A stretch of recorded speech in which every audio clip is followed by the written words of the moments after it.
Children, आज हम लोग डिस्कस करने वाले हैं आई फ्लू। आई फ्लू क्या है, उसका कॉज क्या है, आई फ्लू कितने प्रकार के होते हैं और एटलीस्ट उनका ट्रीटमेंट, उनकी दवाइयों को किस तरह से इस्तेमाल किया जा सकता है, कौन सी दवाई, जैसे कंजक्टिवाइटिस भी कहते हैं आई फ्लू, जो कि आके आ जाना भी आप इसको बोलते हो हिंदी में। ठीक है, तो इनमें मैं पूरी डिटेल से बताऊंगा होता क्या है, कारण क्या है, सिम्टम्स क्या है, प्रिवेंशन क्या है और कितने प्रकार के होते हैं आई फ्लू। ठीक है, देखिएगा इस आई फ्लू होता क्या है, सबसे पहले समझिएगा। आई फ्लू इज इन्फ्लेमेशन और infection of outer membrane of eye ball, conjunctivitis layer and inner eyelids.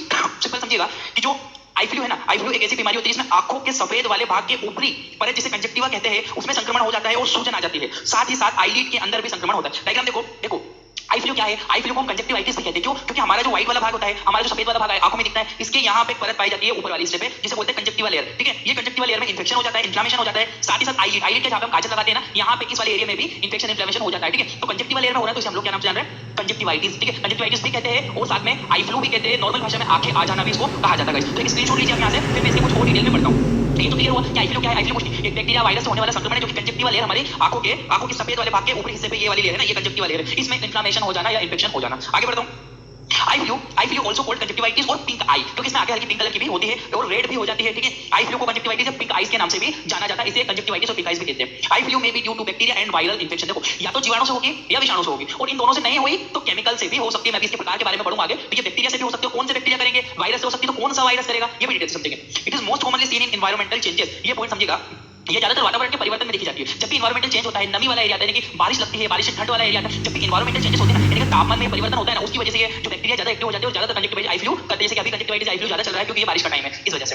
It is only separate by contact with I secretion, ये पॉइंट बहुत समझिएगा। जादू टोना थोड़ी है भैया, ऐसा बोलते हैं कि किसी की आंखें आई हुई है और वो हमसे दूर खड़ा है, तो हम उसकी आंखों में ना देखें, आंखों में देखेंगे तो हमें भी कंजक्टिवाइटिस हो जाएगा। ऐसा नहीं होता गाइस, वो आंखों से देखने पे नहीं फैलता। अगर इसे आंखों से देखने पे फैलता तो फिर क्या ही बात थी। ठीक है, वो केवल फैलेगा उसके आई से जो डिस्चार्ज निकला होगा, सेक्रेशन निकला होगा, या तो हमने उससे हाथ मिला है या उसके पास में गए हैं, ठीक है, या फिर उसने आंखों को रगड़ के कहीं हाथ रख दिया, हमने वहां हाथ रख के फिर आंखों में लगा लिया है, ठीक है, या फिर उसको किसी भी तरह से हमारी बॉडी के अंदर, यानी कि कांटेक्ट से ही फैलता है। यानी कि हमें आई कांटेक्ट की बात नहीं कर रहा हूं, फिजिकल कांटेक्ट की, या तो उसका आई सेक्रेशन हमारे पास आया हो, या हम उसके आई सेक्रेशन के पास गए हो, या उसके मले हुए हाथ से हमने हाथ मिलाया हो, या उसने किसी सरफेस पे हाथ लगाया हो। बाकी लोग मानते हैं कि आंखों में देखने से फैलता है, but it is not true. वो थोड़ा अजीब लगता है, इसलिए बोलते हैं चश्मा लगाने का सजेशन देते हैं, या गॉगल वगैरह यूज कर सकते हो ब्लैक कलर का, ताकि सामने वाले को थोड़ा गुड फील हो। बाकी इसमें प्रिवेंशन में भी ध्यान रखना है, आंखों मल के कहीं लगाना। जैसे आपने कोविड में सेफ्टी रखी थी, उसी तरह से इसमें भी रख सकते हो, क्योंकि कोविड में वो क्या ड्रॉपलेट इन्फेक्शन था, ड्रॉप के थ्रू फैलता था। इसी प्रकार से जो कंजक्टिवाइटिस है, ये केवल कांटेक्ट के थ्रू फैलता है, कांटेक्ट होने से ही फैलेगा, ना कि किसी की आंखों में देखने से फैलेगा। ये पॉइंट ध्यान रखना आप लोग। स्क्रीनशॉट लीजिए, आगे बढ़ता हूं। अब आता है आई फ्लू के टाइप, यानी जो कंजक्टिवाइटिस आके कितने प्रकार से आ जाती है। देखिएगा, एक होता है वायरल कंजक्टिवाइटिस। वायरल कंजक्टिवाइटिस क्या होता है, different type of virus, adenovirus, herpes virus, myxovirus can cause conjunctivitis. देखो, इस प्रकार जो वायरस को एडिनोवायरस है, हर्पेस वायरस है, मिक्सोवायरस है, जो कि कंजक्टिवाइटिस नामक डिजीज फैला सकते हैं। देखो, वायरल जब इंफेक्शन होगा ना, तो इस तरह से बहुत तरह का ग्रीन वाला जो डिस्चार्ज आपकी आंखों से देखने को मिलेगा, ठीक है, पूरी जो व्हाइट वाली आईज है ये रेड में कन्वर्ट हो जाएगी। तो ये चीज देखकर हम लोग आइडेंटिफाई कर सकते हैं वायरल कंजक्टिवाइटिस हुआ है। एक इसका स्क्रीनशॉट लीजिए, पहले नंबर पे हुआ वायरल कंजक्टिवाइटिस। अब दूसरे नंबर पे आता है हमारा बैक्टीरियल कंजक्टिवाइटिस। ये बैक्टीरियल कंजक्टिवाइटिस क्या होता है, डिफरेंट टाइप ऑफ बैक्टीरिया, जैसे कि Streptococcus aureus can cause conjunctivitis. कई प्रकार के बैक्टीरिया जैसे कि स्ट्रेप्टोकोकस, इसमें क्या होता है, जब बैक्टीरियल कंजक्टिवाइटिस होगा ना, तो डिस्चार्ज तो निकलेगा, बट इतना गाढ़ा नहीं निकलेगा जितना हमने वायरल में देखा था। कुछ इस तरह से फ्लूइडी नेचर होता है, आई पूरी रेड हो जाती है और आंखों से अत्यधिक पानी बहता है, आंखों में जलन आपको देखने को मिलेगी, आंखों में आपको पेन आपको देखने को मिलेगा, दर्द आपको देखने को मिलेगा बैक्टीरियल कंजक्टिवाइटिस में। ठीक है, तो बैक्टीरियल कंजक्टिवाइटिस में डिफरेंट स्ट्रेप्टोकोकस ऑरियस इंपॉर्टेंट जो बैक्टीरिया है, जो कि कंजक्टिवाइटिस डिजीज कॉज कर सकता है। ठीक है, आप इसका स्क्रीनशॉट लीजिए, फिर आगे बढ़ता हूं। अब आता है एलर्जिक कंजक्टिवाइटिस। आपको मैंने कंजक्टिव आंखों का आई फ्लू मैंने बहुत प्रकार का बताया आपको, वायरल कंजक्टिवाइटिस अलग बताया मैंने आपको, बैक्टीरियल कंजक्टिवाइटिस अलग बताया मैंने। अब हम लोग देख रहे हैं कि एलर्जिक कंजक्टिवाइटिस क्या होता है। It may be due to some dust और एनिमल हेयर। देखो, जो जानवरों को अपन रफ करते हैं तो उससे जो रूसी जो निकलती है ना, एक छोटे-छोटे कण उड़ते हैं धूल टाइप के, उनके आंखों में जाने पर भी हमें कंजक्टिवाइटिस हो सकता है। इसके अलावा डस्ट यानी कि ज्यादा धूल मिट्टी अगर हमारी आंखों में जाती है ना, तो धूल मिट्टी के आंखों में जाने की वजह से भी हमें कंजक्टिवाइटिस हो सकता है। ये चीज आप लोग ध्यान रखें इस पॉइंट का। और आपने एक चीज और देखी होगी, कंजक्टिवाइटिस बेसिक जो बेल्डिंग जो करते हैं, बेल्डिंग आपने देखा है, बेल्डिंग किसी लोहे की बेल्डिंग करते हैं तो उससे जो स्टार स्टार टाइप में आग जिसमें चलती है, उसको अगर आप कंटीन्यूअसली देखते हो तो उससे जो निकला हुआ धुआं है ना, वो धुआं हमारी आंखों में जाके भी कंजक्टिवाइटिस कर सकता है। क्यों? आंखें आ जाती है, बोलते नहीं कि बेल्डिंग मत देख, बेल्डिंग देखेगा तो आंखें आ जाएगी। किसी ने तो कभी ऑब्जर्व किया होगा, जो बेल्डिंग वगैरह का काम लेता है वो क्यों करते हैं, आपने देखा बेल्डिंग वगैरह का काम करते समय वो है ऐसे चश्मा पहनते हैं या फिर आगे आगे का शील्ड टाइप की लगा के फिर बेल्डिंग करते, फिर देखते, फिर बेल्डिंग करते, वो डायरेक्ट क्यों नहीं देखते। उसका रीजन यही है कि उसको देखने से या उसके धुएं से क्या होता है, हमारी जो आंखों की लेयर है वो कंजक्टिवा लेयर में इन्फ्लेमेशन हो जाता है, वो इन्फेक्टेड हो जाती है। तो एलर्जिक डस्ट भी समझ में आए। अब इसके बाद आता हूं मैं केमिकल कंजक्टिवाइटिस। अब देखो, केमिकल की वजह से भी कंजक्टिवाइटिस, इस तरह का कंजक्टिवाइटिस आपको पूरी आंखें रेड होगी, बहुत दर्द और बहुत पेन होता है इसमें। यह धुएं, एसिड और अल्कोहल से हो सकता है। अल्कोहल हो सकता है रीजन, या फिर एसिड्स हो सकता है, या फिर धुएं यानी कि डस्ट या पोल्यूशन की वजह से आपको कंजक्टिवाइटिस हो सकता है। इसके अलावा बेल्डिंग वाला एग्जांपल तो बताई दिया कि उससे भी आपको कंजक्टिवाइटिस हो सकता है। तो conjunctivitis is not a more serious disease. ये रहती है 5 से 10 दिन तक, और कभी-कभी 20 दिन, और कभी-कभी ज्यादा अगर आप लापरवाही करते हो, ध्यान नहीं देते हो, तो लगभग 1 मंथ तक की एक्सटेंड हो सकती है। बट मेनली 5 डेज में क्लियर हो जाती है, ज्यादा से ज्यादा 10 दिन लगेंगे। पर अगर आप सावधानी रखते हो सारी चीजें, तो बहुत जल्दी से रिकवरी मिल जाती है। तो एक केमिकल कंजक्टिवाइटिस भी होता है, इसको भी ध्यान रखिए। आगे बढ़ता हूं। अब बढ़ते सिम्टम्स यानी कि लक्षणों के ऊपर, किस प्रकार के लक्षण आपको कंजक्टिवाइटिस देखने को मिलेंगे। रेड आई, आपकी आंखें लाल होगी, आई इचिंग, आंखों में खुजली होने लगेगी, वाटरी आईज, आंखों में पानी आएगा, आई पेन, आंखों में दर्द होगा। देखिए ठीक है, लालपन आपकी आंखों में है, सूजन इस तरह से आपकी गुठली वगैरह बन गई हो, गार्ड बन गई हो, ठीक है, ये भी आपको हो सकता है। खुजली, आंखों में इचिंग चलेगी आपको, आंखों में आपको जलन यहाँ पे देखने को मिलेगी, पलके चिपकना, यानी कि आंखों में जो ब्लू टाइप का डिस्चार्ज टाइप का आंखों में से निकलता है, व्हाइट कलर का, ग्रीन कलर का, हल्का सा डार्क कलर रहता है, उसकी वजह से आंखें चिपकेगी और पानी बहुत ज्यादा बहेगा आपकी आंखों से पानी, और आपकी आंखों में दर्द देखने को मिलेगा। ये कुछ सिम्टम्स है जो कि आपको देखने को मिलेंगे। इसमें स्क्रीनशॉट लो, फिर आगे बढ़ता हूं।